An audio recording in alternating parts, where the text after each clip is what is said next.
Hello everyone, this is Ashish Jain. Till the last video of holding company, we have covered almost 60% content. तो देखिए हमने last class में हमने क्या पढ़ा था। लास्ट क्लास में हमने एडिशनल कुछ एडजस्टमेंट पढ़ी थी कि अगर अनरियलाइज्ड प्रॉफिट हो तो उसकी कंसोलिडेटेड बैलेंस शीट में उसका क्या इफेक्ट आएगा। एंड देन हमने पढ़ा था म्यूचुअल ओइंग्स, लाइक अगर म्यूचुअल ट्रांजेक्शन हो रही है तो उसका क्या इफेक्ट आएगा। ठीक है। एंड हमने उस पे ही लास्ट वीडियो में हमने एक इलस्ट्रेशन किया था। तो पहले हम उसी टॉपिक से रिलेटेड एक और इलस्ट्रेशन करेंगे ताकि आपकी प्रैक्टिस और अच्छे से हो जाए। Then we will do another topic today. Okay, so first will do one illustration on the previous topic, that is question number 8। Question number 8 क्या है? H limited acquires 50,000 shares in H limited for rupees 1,55,000 on 1st July 2019. The balance sheet of the two companies are as share capital fund, share capital given आपको 9 lakh and 2,50,000, reserve and surplus 2,40,000 and 65,000, creditors आपको given है 90,000 and 50,000.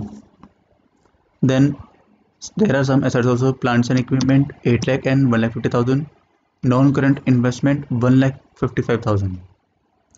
Inventories आपको stock भी given है 1,50,000, debtors 85,000 and 55,000, cash and cash equivalent 90 and 40,000। Then आपको notes to account given है। इसमें आपको देखिए क्या लिखा हुआ है यहाँ पर, investment in 15,000 equity shares of S limited for rupees 1,55,000। देखिए टोटल इन्वेस्टमेंट कितनी थी, शेयर्स कितने थे। देखिए total number of shares 2,50,000 divided by 10, that is 25,000, and H Limited acquire 15,000 shares out of 25,000. ठीक है, so what will be the percentage of holding? That is 60%. Okay, let's read addition information. General reserve appearing in the balance sheet of S Limited has remained unchanged since 31st March 2018. देखिए जो general reserve है वो तो same ही है, यानी जो opening closing दोनों same है, यानी कि करंट ईयर रिजर्व कुछ नहीं ऐड हुआ। Then profit earned by S limited for the year ended 31st March 2020 amounted to ₹20,000. That means this is a closing balance for the profit. देखिए क्या given है, सरप्लस कितना गिवन है। देखिए ये गिवन है आपको 25,000 और ये गिवन है 20,000। देखिए क्या मतलब हुआ कि यहाँ पर लिखा हुआ कि पूरे साल में कितना प्रॉफिट अर्न किया, 20,000। क्लोजिंग कितना गिवन है, 25,000। दैट मीन्स ओपनिंग कितना था, 5,000। ठीक है ना। देखिए क्लोजिंग कितना है, 25,000, and during the 2019-20 company earned 20,000। That means the opening balance was ₹5,000. Okay, then third adjustment is also given. H Limited sold goods to S Limited costing ₹8,000 for ₹10,000. 25,000 of these goods remain unsold with S Limited on 31st March 2020. तो देखिए हमने last class में यही हमने पढ़ा था। ये first method था आपका, when holding company sold goods to subsidy company. तो देखिए इसका इफेक्ट क्या था, स्टॉक से माइनस कर देते एंड प्रॉफिट से माइनस कर देते। क्या माइनस कर देते, अनरियलाइज्ड प्रॉफिट। ठीक है, बट कौन सा अनरियलाइज्ड प्रॉफिट माइनस करते थे, जो कि गुड्स रिमेन अनसोल्ड रह गए। ठीक है, देखिए इस पर प्रॉफिट कितना हुआ, 2,000 का 95% कितना हुआ, 5,000। सो that means 5,000 will be deducted from both the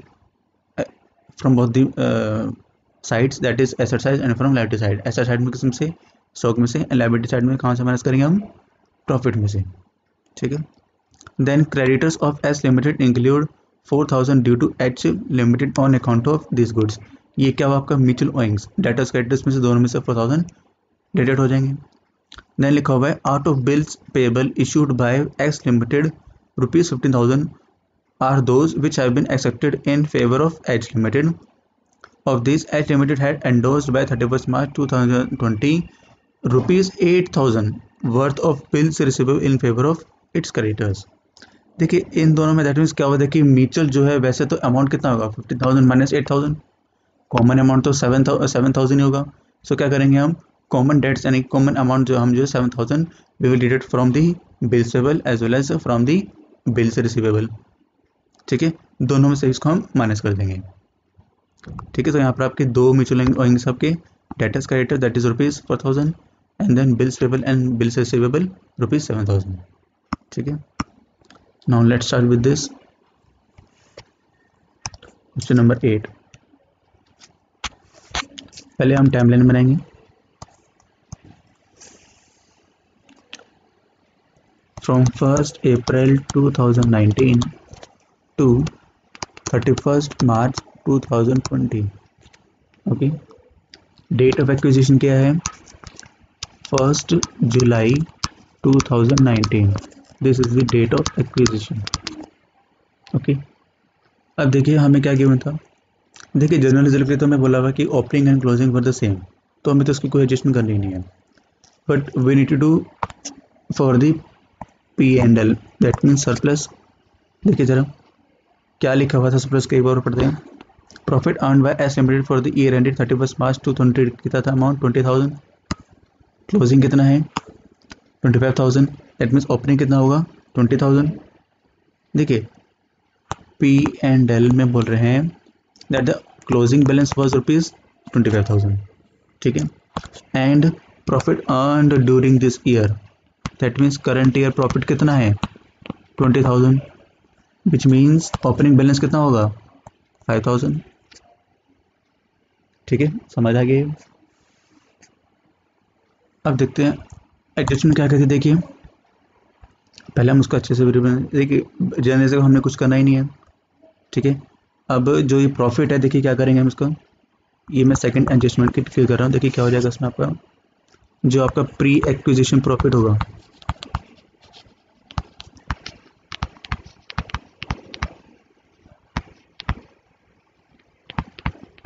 वो कितना होगा? 20,000 अर्न किया in this current year, but pre acquisition कितना होगा? For the 3 years, that means from April to June, तो कितना होगा? 3/12, दैट इज ₹5,000। ठीक है, देन पोस्ट एक्विजिशन पीरियड कितना होगा?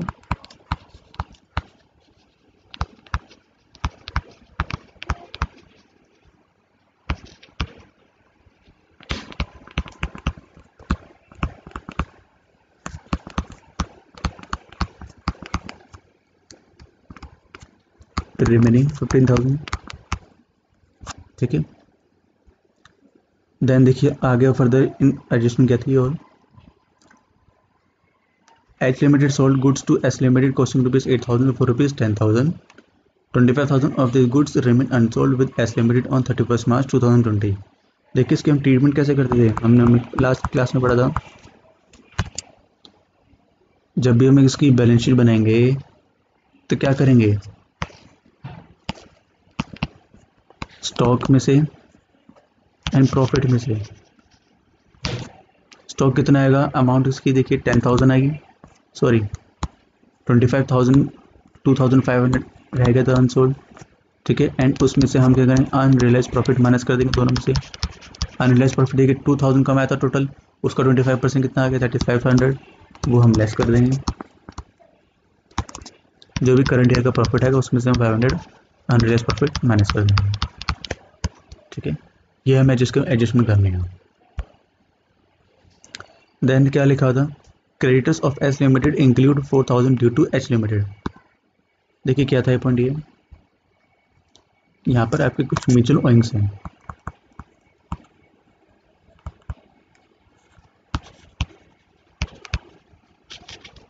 म्यूचुअल ओइंग्स इसमें एक तो डेटर्स एंड क्रेडिटर्स में है। कितना अमाउंट है आपका? ₹4,000। Then bills payable and bills receivable में भी है, हाउ मच अमाउंट? ₹7,000। ठीक है, तो ये हमने वर्क अपना रफली नोट बना लिया ताकि हमें याद रहे कि हमें कंसोलिडेटेड बैलेंस शीट में कैसे कैसे एफर्ट लेना है। ठीक है, अब बनाते हैं हम वर्किंग बनाएंगे properly.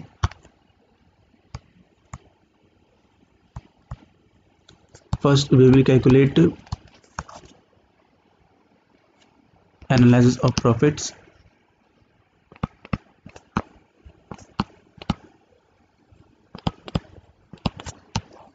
which means pre-acquisition and post-acquisition profits. ठीक है, पहले क्या लिखेंगे हम, opening general reserve,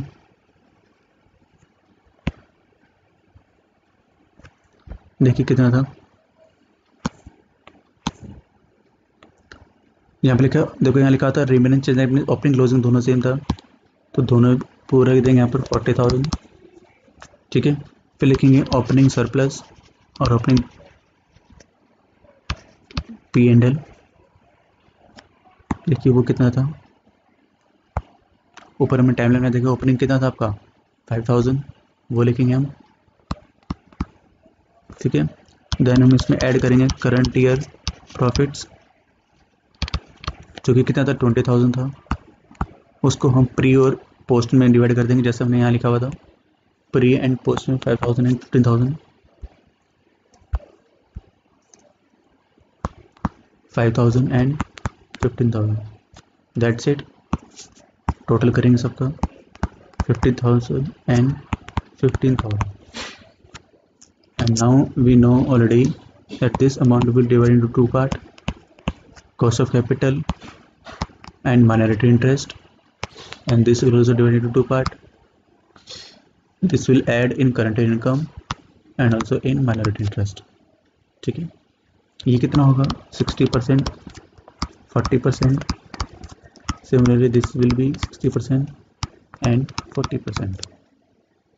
okay, now we'll make another working note for the calculation of goodwill or capital reserve।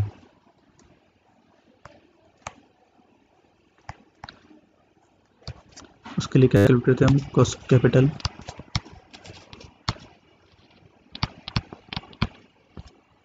And हम साथ साथ माइनॉरिटी इंटरेस्ट भी कैलकुलेट कर लेंगे।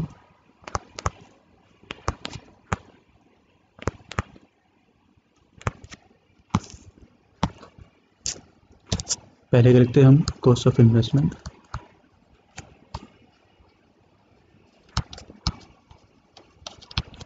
देखिए कॉस्ट ऑफ इन्वेस्टमेंट कितनी थी, इन्वेस्टमेंट इन 15,000 कितना अमाउंट है 1,55,000। इसमें से हम लेस क्या करेंगे, शेयर कैपिटल कितने परसेंट लिखेंगे, 60% होल्डिंग लेंगे यहाँ पर हम। टोटल कितने थे 2,50,000, उसका 60% कितना होगा 1,50,000, वो हम लेस करेंगे। देन क्या लेस करेंगे हम, रिजर्व एंड सरप्लस, ठीक है, जो कि हमने यहाँ पर लिखा हुआ, देखिए यहाँ पर 50,000 का 60% कितना होगा 30,000, वो लेस करेंगे, दैट्स इट। इसका अमाउंट है आपका 25,000।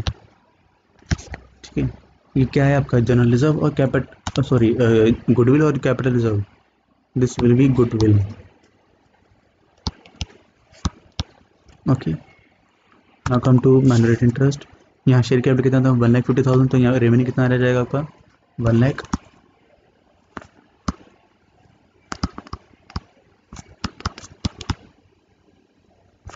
देन ऐड क्या करेंगे हम, पहले ऐड करेंगे हम प्री एक्विजिशन प्रॉफिट, जो कि कितना था 40% ऑफ 50,000, दैट इज 20,000। देन हम ऐड करेंगे उसमें हम post acquisition profit, which is 40% of 15,000, that's it, that's a 6,000, the sum of all this will be 1,26,000। okay, now our last step is preparation of consolidated balance sheet।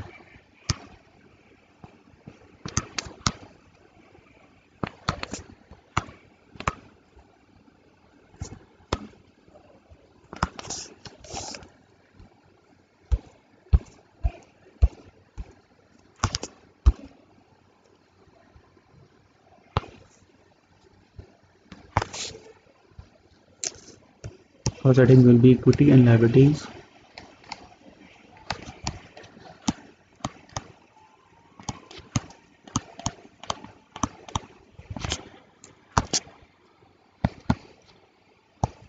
Share holders fund,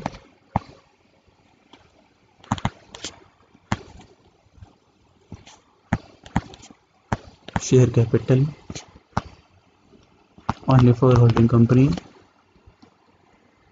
कितना था, 9 लाख।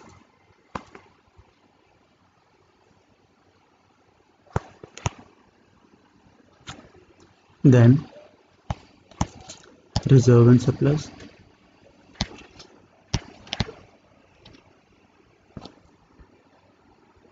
देखिए reserve and surplus कितना है, देखिए holding में कितना है 160 + 80 that is 2,40,000, वो तुम पूरा लिख देंगे, ठीक है। देन हमें करंट ईयर का प्रॉफिट भी ऐड करना है which is 60% of 15,000 which will be 9,000, ठीक है। एंड देखिए हमने यहाँ पर एडजस्टमेंट की थी अनरियलाइज प्रॉफिट की 500, ये माइनस करेंगे हम स्टॉक में से एंड प्रॉफिट में से, तो करंट ईयर का प्रॉफिट जितना भी उसमें से माइनस कर देंगे।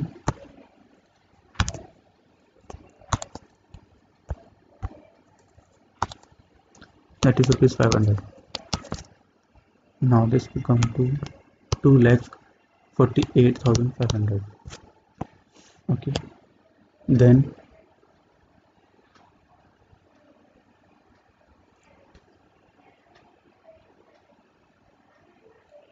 sorry, I think there is a mistake. Oh sorry, actually this will be capital reserve, sorry।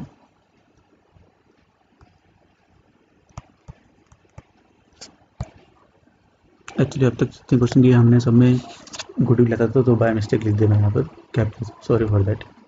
सो यहाँ पर हम लिखेंगे अब कैपिटल रिजर्व, वैसे तो उसको आप रिजर्व सरप्लस में ऐड कर सकते हो, बट मैं सेपरेट लिखूँ ताकि आपको याद रहे।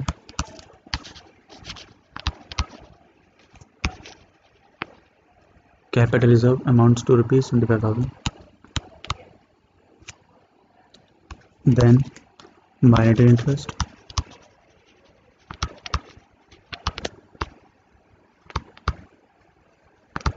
which is a 1,26,000 amount।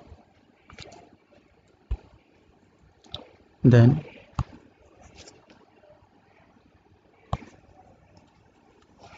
current liabilities,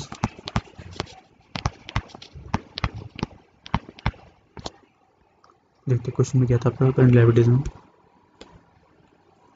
current liabilities में देखिए क्या था, bills payable and trade creditors कितना था आपका, देखिए बिल्स पेबल कितना है 40 + 20 दैट इज 60,000। बिल्स पेबल लिखेंगे पहले हम 40 + 20,000।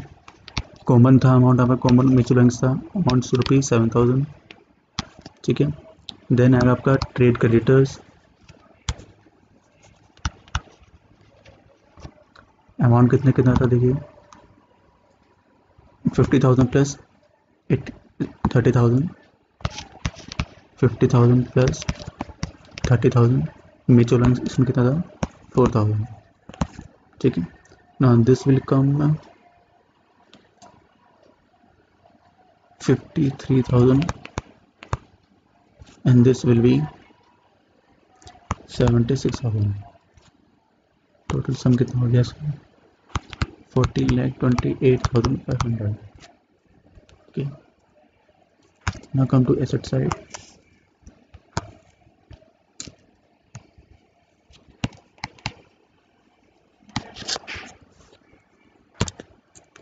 First one is non-current assets।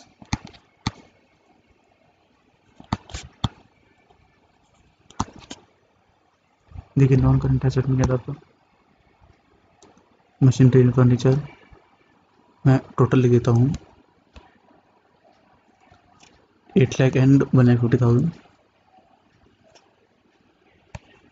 Plant and machinery total लिख देता हूँ 8 lakh + 1,50,000 which comes to 9,50,000, okay। Then second will be current assets। Current assets क्या क्या गिवन है इन्वेंट्रीज स्टॉक गिवन आपको 1 लाख प्लस 50,000,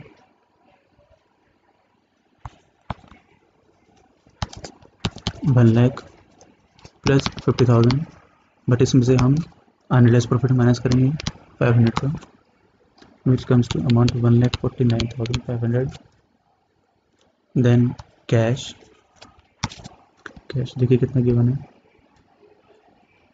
90,000 प्लस 40, अच्छा आपको डेटर गिवन है, चलिए पहले कैश देते हैं 90,000 प्लस 40,000, 1,30,000। ओके, देन आपको गिवन है डेटर्स,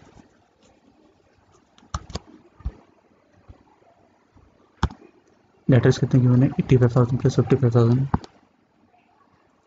85,000 प्लस 55,000। कॉमन डेटर्स इसमें कितने थे, mutual 4,000। Now this amount comes to rupees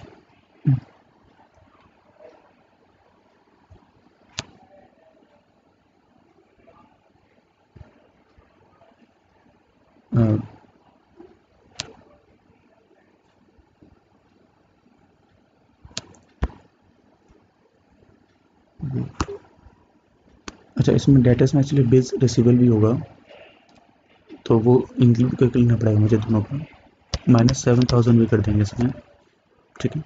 तो ये अमाउंट अगर आपका आ जाएगा 1,29,000, now the sum of will be 15,28,500. Okay, so this is the illustration on mutual lines and unrealized profit. I hope now you understand this topic very well. Okay, now let's start a new topic, which is revaluation of assets.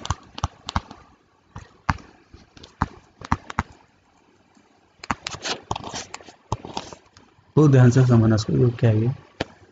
देखिए मान लीजिए timeline बना लेते हैं, like from 1 April 2019 to 31 March 2020.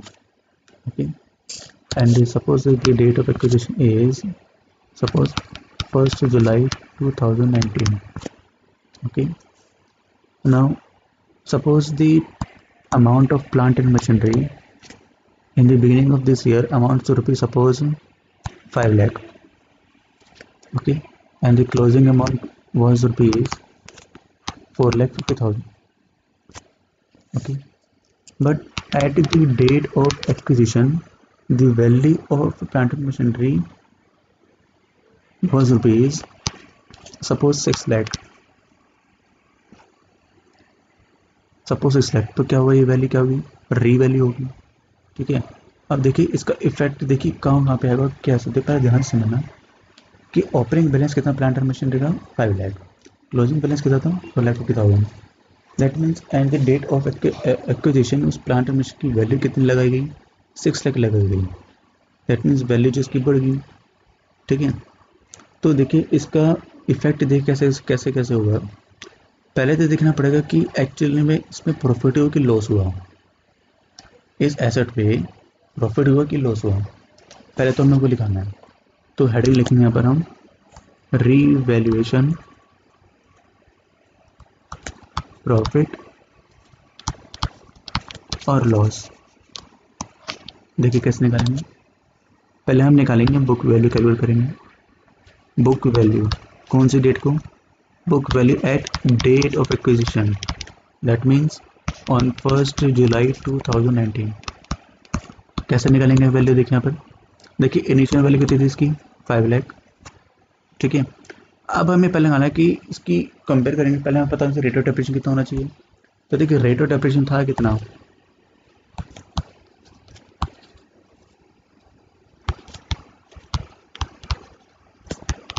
देखिए plant and machine जो पूरे साल में कितनी रिड्यूस हुई है, from 5 lakh to 50,000, 4,50,000, that means 50,000 जो रिड्यूस होगी। तो डेप्रिसिएशन अमाउंट कितना था 5 लाख, डेप्रिसिएशन किस पे लगा होगा 5 लाख पे, मल्टीप्लाई 100 दैट इज कितना परसेंट होगा 10%, ठीक है। 10% क्या होगा, ये डेप्रिसिएशन लगा होगा, ठीक है। तो बुक वैल्यू को भी निकालनी है। अगर हमें डेट ऑफ एक्विजिशन क्या थी तो क्या करेंगे, 5 lakh minus 10% of 5 lakh for the suppose for the 3 months, for 3 months, ठीक है, which means the value will be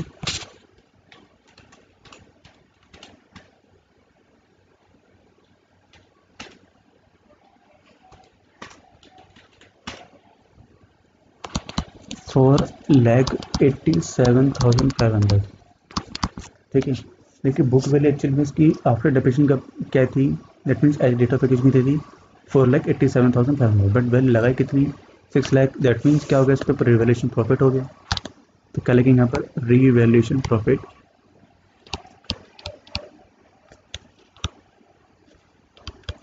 कैसा है प्रॉफिट, इसकी जो न्यू वैल्यू कंपेयर करें किससे, बुक वैल्यू से, ठीक है। न्यू वैल्यू कितनी आई 6 लाख माइनस 4,87,500,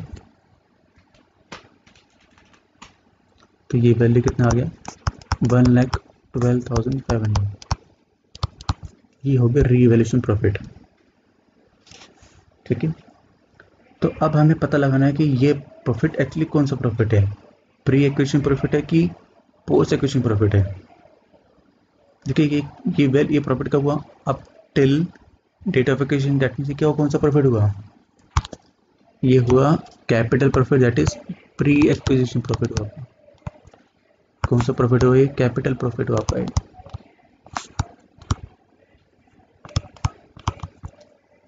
ठीक है। यहाँ तक समझ आ गया। अब जरा ध्यान से देखिए ये जो 10% डेप्रिसिएशन लगा था 4,50,000 किस पे वैल्यू लगा था, 5 लाख पे लगा था, लेकिन वैल्यू तो अब बढ़ के 6 लाख हो गई, तो एडिशन डेप्रिसिएशन तो लगेगा आप लोग का, तो दैट मीन्स ये लॉस हो गया। तो अब यहाँ पे क्या लिखेंगे, देखिए अब कैलकुलेशन करेंगे हम एडिशनल डेप्रिसिएशन की।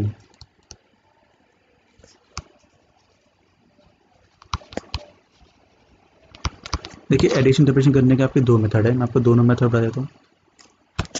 फर्स्ट मेथड क्या होगा, पहले तो आप ये देखिए कि इसमें वैल्यू कितना इंक्रीमेंट हुआ, देखिए ध्यान से देखिए वैल्यू कितना इंक्रीमेंट हुआ 1 लाख का, ठीक है। तो इस पे जब 10% डेप्रिसिएशन लगा था तो 4 लाख पे किस पे लगा था, 5 लाख पे लगा था, बट एक्चुअली लगना किस पे था 6 लाख पे, तो दैट मीन्स 1 लाख का डेप्रिसिएशन एक्स्ट्रा लगेगा फॉर दी नेक्स्ट 9 मंथ्स के लिए, ठीक है। सो 1 lakh into 10% for the 9 months which will be 7,500, ठीक है। तो ये क्या लगेगा, एडिशन डेप्रिसिएशन लगेगा। या फिर सेकंड मेथड है इसका, एक और मेथड है, दोनों में से कोई एक कोई भी लगा सकते हो आप। सेकंड मेथड क्या होगा, देखिए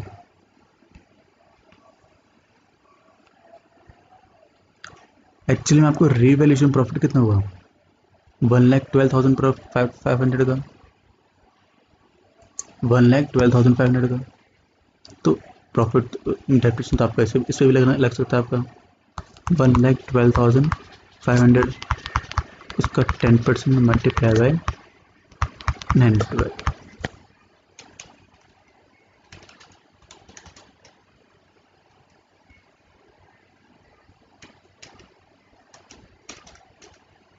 which will be 8,438, okay, but in most cases books में आपको यही मेथड अप्लाई करना पड़ेगा। आप वैसे तो कोई भी कर सकते हैं बट प्रेफरेबल एक्चुअली यही होता है, ठीक है। मीन्स जितनी वैल्यू एडिशन लगा 1 लाख इंक्रीमेंट हुआ उस पर जो है नेक्स्ट 9 मंथ्स के लिए डेप्रिसिएशन आपका ये लगेगा। अच्छा अब ये देखना है आपका क्या हुआ, एडिशन डेप्रिसिएशन है, that means it's a loss. अभी कौन सा लॉस होगा, आई मीन टू से प्री एक्विजिशन लॉस और पोस्ट एक्विजिशन लॉस। देखिए ये 9 मंथ लगा, दैट मीन्स कौन सा लॉस हुआ आपका, ये हुआ आपका post acquisition loss.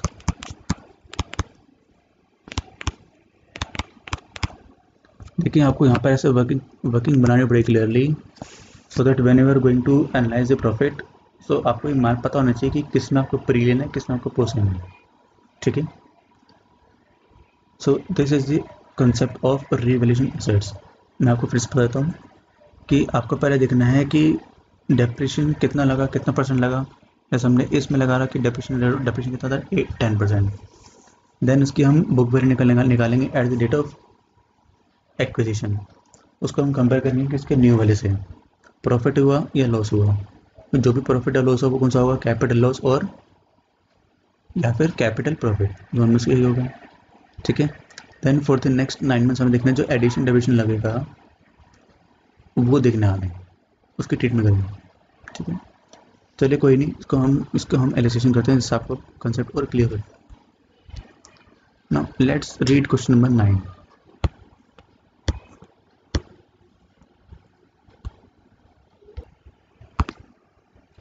Okay, now read question number 9 very carefully. H Limited acquires 32,000 equity shares of 10 each in S Limited on 1st October 2019 for rupees 6,13,600. The balance sheet of the two companies as at 31st March 2020. Share capital 10 lakh and 4 lakh. Return surplus this amount. Trade credit is also given to you. Plants and equipment, non-current investment, total amount is 7,20,000. Okay, notes to account देखते हैं, देखिए देखिए total amount of share capital कितना है, 4 lakh in subsidy company divide by 10 that is 40,000 and कितना cover किया है 32,000, that is 80% holding होगी, ठीक है। देन जनरल रिजर्व आपको गिवन है, सरप्लस भी गिवन है आपको, मशीनरी गिवन है, एसेट्स में आपको लैंड बिल्डिंग गिवन है, ओके। अच्छा यहाँ पर देखना इन्वेस्टमेंट आपकी दो तरह की आ गई है। एक तो वो इन्वेस्टमेंट है होल्डिंग कंपनी की जो उसने एस लिमिटेड में की है, ये अनदर इन्वेस्टमेंट जो कि आउटसाइड की है that is in Jain limited, ठीक है। एडिशन फंक्शन देखिए क्या गिवन आपको, the surplus that is the balance sheet that is balance in statement of P&L of S limited showed a balance of ₹20,000। देखिए सरप्लस क्या बोल रहे थे कि ओपनिंग बैलेंस कितना था 20,000 एंड क्लोजिंग बैलेंस कितना है 1,64,000, that means total profit made during this year amount to ₹1,44,000, ठीक है। And the date of acquisition is that is on 1st October 2019. That means pre-acquisition period is for 6 months and rest post for again 6 months.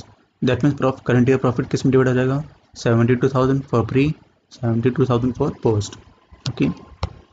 Now next, the plant and machinery of S which stood in the books of rupees 3 lakh on 1st April 2019 was considered worth ₹3,60,000 on the date of acquisition. अब हमें ये given है, ठीक है। चलिए इसके हम transaction करेंगे, पढ़ेंगे, पहले हम बाकी सब रजिस्ट्रेशन कर लेते हैं। क्वेश्चन नंबर 9 टाइमलाइन बनेंगे पहले। On 1st April 2019 and 31st March 2020. The date of acquisition is on 1st October 2019. That means 6 months for this and 6 months for this, ठीक है। देखिए सरप्लस का अमाउंट देखिए कितना था बिगिनिंग में 20,000, क्लोजिंग में कितना था 1,64,000, that means current year profit कितना हो गया 1,44,000 which is equally distributed in pre and post acquisition profit, ठीक है। ये तो आपको अच्छे तक समझ आ गया होगा आपको, ठीक है। नेक्स्ट देखिए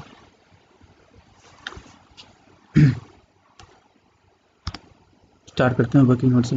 पहले हम क्या बनाएंगे percentage of holding. Percentage of holding कितना है 32,000 out of 40,000, that is 80% and rest go to minority interest,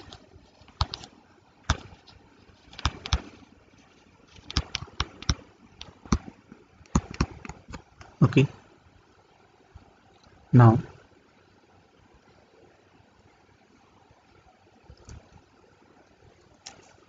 अब देखते हैं यहाँ पर, देखिए प्री एक्विजिशन प्रॉफिट कितना था,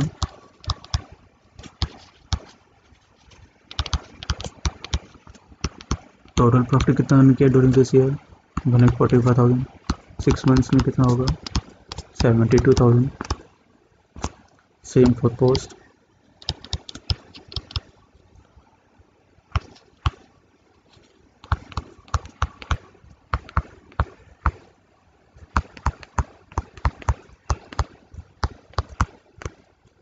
okay. Now let's do the calculation for the revaluation profit for the depreciation. बहुत ध्यान से समझें इसको। पहले हम निकालेंगे रीवैल्यूएशन ऑफ प्रॉफिट और लॉस, कुछ भी आ सकता है, पहले वो कैलकुलेट करेंगे। इसके लिए आप देखिए, इसके लिए भी आप हमेशा देखिए, मैं सजेस्ट करूँगा कि आप हमेशा इसके लिए टाइम बनाइए।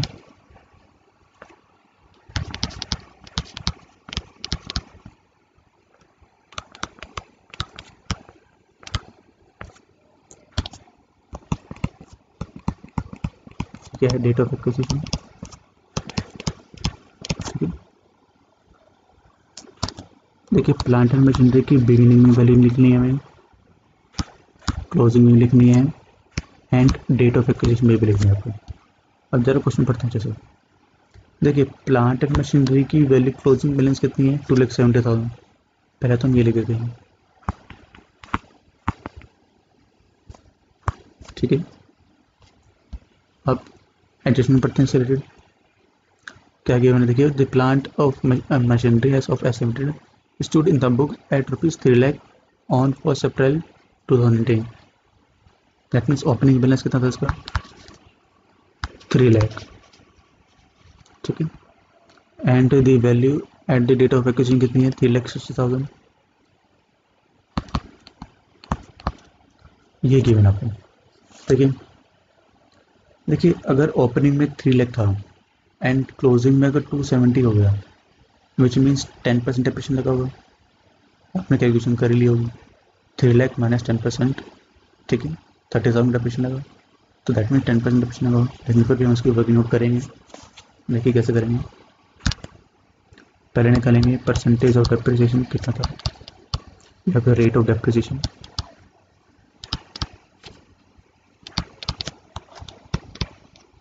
टोटल कितना डेप्रिसिएशन लगा 30,000 out of 3 lakh, which means the rate of depreciation was 10%, ठीक है। Now we will calculate the book value, किस डेट पे, date of acquisition, that is on 1 October 2019 को हम बुक वैल्यू निकाल रहे हैं। देखिए इनिशियल वैल्यू कितनी थी 3 लाख, माइनस करेंगे वैल्यू हम इसमें से 3 lakh into 10% for the 6 months, ठीक है। सो दैट मीन्स ये वैल्यू कितनी देगी आपकी 2,85,000, ठीक है। But as per the question देखिए न्यू वैल्यू कितनी थी at the date of acquisition, कितनी गिवन है आपको 3,60,000, ठीक है। तो क्या हुआ है, रिवैल्यूएशन प्रॉफिट होगा आपको, ये revaluation profit,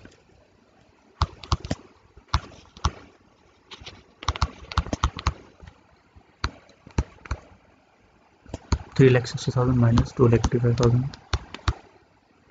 which comes to amount to is 75,000। देखिए ये कौन सा प्रॉफिट है एक्चुअली में, कैपिटल प्रॉफिट,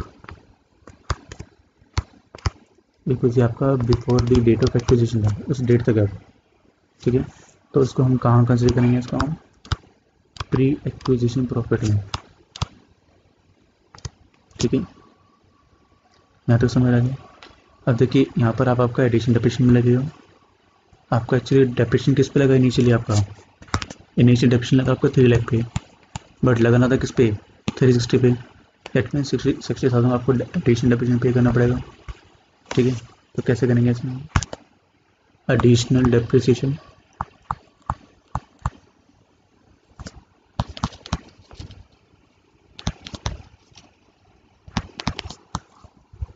कैसे करेंगे कैलकुलेट? 60,000 जो है वो वैल्यू एक्स होगी एक्स्ट्रा, उसका 10% for the next 6 months which comes to amount ₹3,000। ठीक है, अब ये कौन सा ये लॉस हुआ आपका, ये कौन सा लॉस हुआ आपका? Post acquisition loss.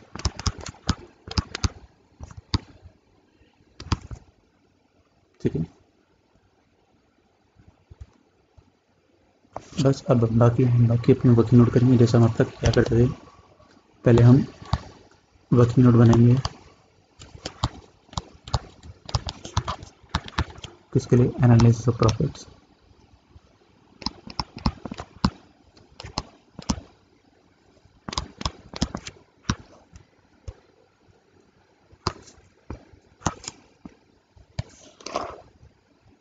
Pre acquisition and post acquisition. ठीक है, पहले देखिए हम क्या लिखेंगे, क्या क्या गिवन है आपको यहाँ पर। रिजर्व सरप्लस में जनरल रिजर्व गिवन आपको 1 लाख। ठीक है, देखिए जनरल रिजर्व की क्वेश्चन नंबर 9। देखिए जनरल रिजर्व को कितना गिवन है?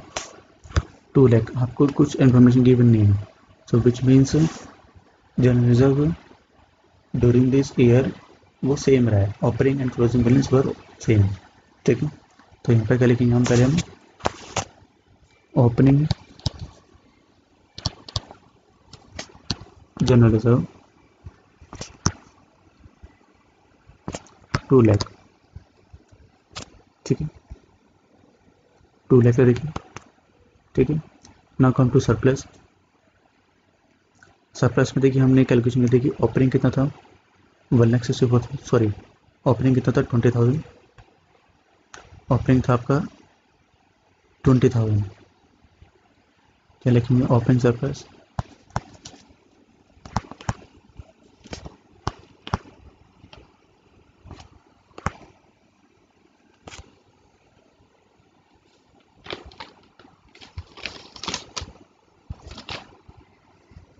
देन हमने करंट ईयर प्रॉफिट हम ऐड करेंगे इसमें। हम करंट ईयर प्रॉफिट कितना था? 1,44,000 which distribute equally between pre and post. Okay, then देखिए इसमें हम ऐड करेंगे रीवैल्यूएशन प्रॉफिट।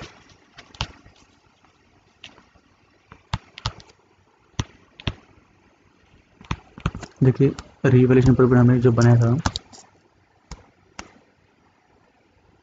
रीवैल्यूएशन प्रॉफिट देखिए ये वाला 70,000 वो किस में जाएगा? सिर्फ उसे प्री में जाएगा,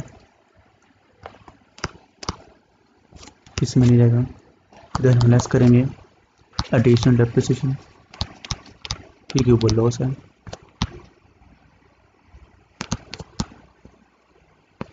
कितना अमाउंट था? 3,000, बट वो किस में जाएगा? होगा सिर्फ और सिर्फ पोस्ट में। तो हम फिर से यहाँ से माइनस करेंगे उसको,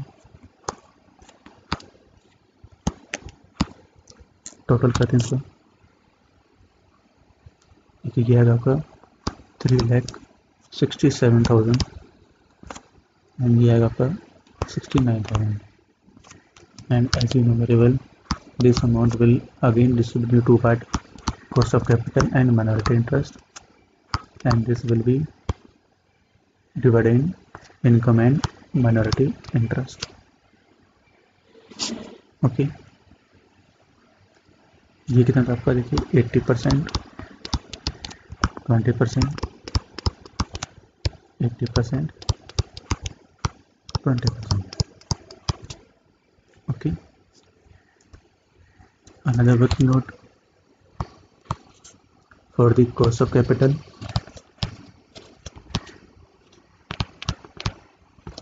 and minority interest.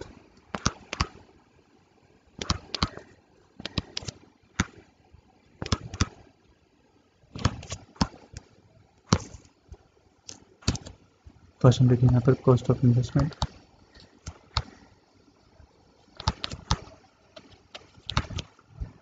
देखिए कॉस्ट ऑफ इन्वेस्टमेंट कितना था अमाउंट आपका 6,13,600 6,13,600 लेस क्या करेंगे पहले हम शेयर कैपिटल जो कि 80% पार्ट था, रिमेनिंग हम यहाँ लिखेंगे।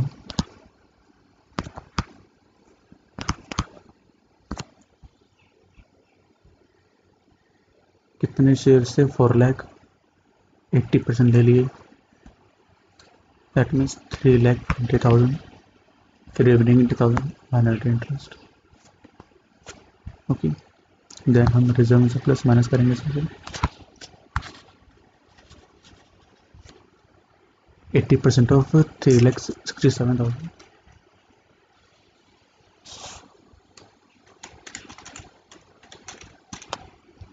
which comes to rupees 2,93,600।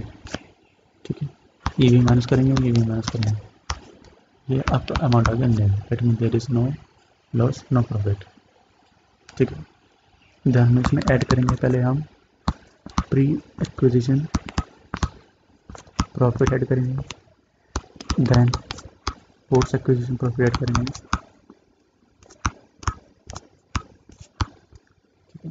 ये अमाउंट आएगा आपका 73,400 and this will be 13,800।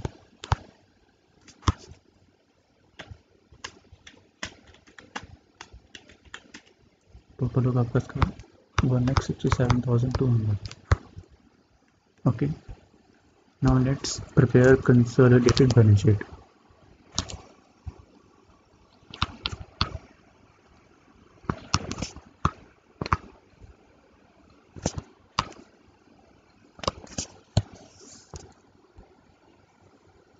And students मैं आपको देखिए सजेस्ट करूँगा whenever you are going to watch my videos, first you need to practice whatever we are doing any kind of illustration. First do at least 2 or 3 times illustration, okay, then watch next video. Okay. First heading is equity and liabilities.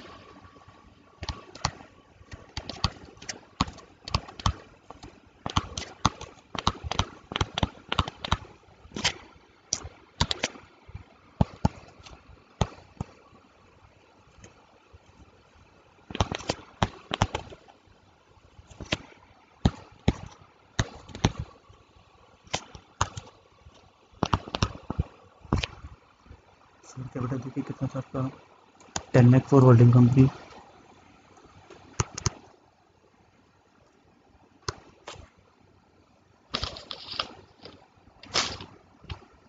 Okay, then next one is reserve and surplus,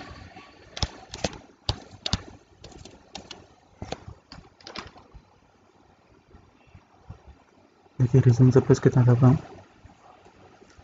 देखिए holding company का मैं दोनों का मिला के लेकर हूँ 4,80,000 plus 1,14,400,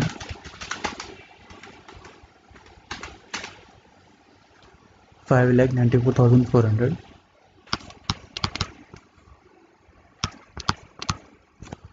ठीक है। इसमें हम क्या ऐड करेंगे, करंट ईयर का प्रॉफिट हम ऐड करेंगे इसमें। करंट ईयर का देखिए प्रॉफिट तो that is this 20% of sorry 80% this 80% of 69,000 which comes to amount of this 55,200।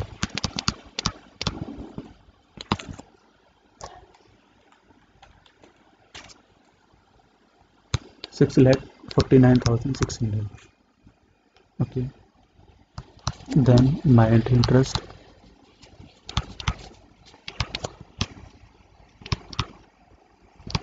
जिसका अमाउंट आपका 1,67,200, okay, then second will be current liabilities,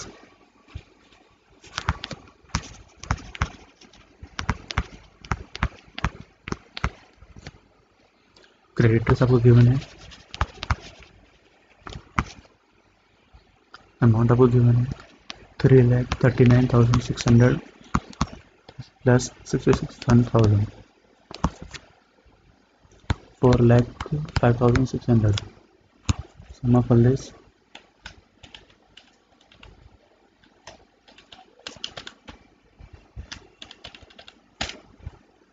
22,22,400 assets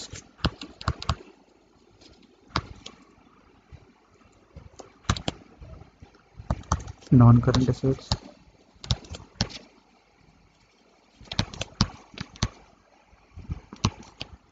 देखिए आपको बहुत अच्छे से करना है, ध्यान से करना आपको। देखिए पहले तो मैं land building as it is दे देता हूँ 360 plus 3,80,000 land and building 3,80,000 plus 3,60,000 yes ठीक है। इसका अमाउंट है आपका 7,40,000। देन आपके पास है प्लांट एंड मशीनरी। देखिए इसका कैसे करना है आपको। देखिए प्लांट एंड मशीनरी की होल्डिंग कितने हैं 4,80,000 क्लोजिंग कितने हैं 270 4,80,000 प्लस 2,70,000 एंड देखिए इसमें एप्रिशिएशन हुआ था कितना एप्रिशिएशन हुआ था रिवोल्यूशन प्रॉफिट कितना हुआ था 75,000 का हुआ था है एंड हमें एडिशन डेप्रिशिएशन वो भी माइनस करना है ठीक है। तो 4,80,000 plus 270 plus 75,000 minus 3,000 which comes to amount rupees to 8,22,000 okay। then current assets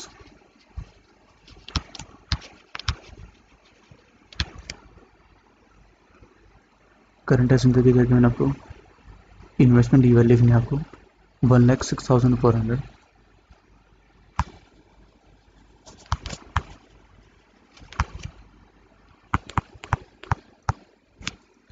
and then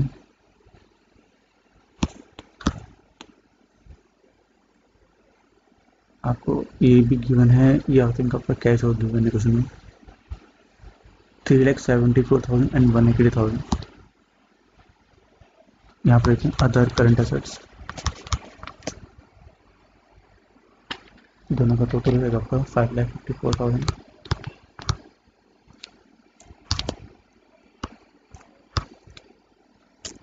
now the sum of all this will be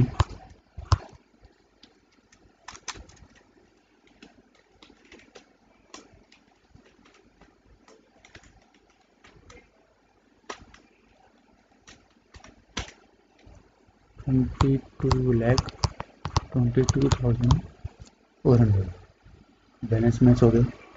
चलिए पूरे नंबर मिल गए मुझे ठीक है। So this is the illustration on depreciation, addition depreciation, or whenever there is any revaluation of profit. Okay, so hope you understand this concept very well. So keep like and subscribe my channel. Thank you.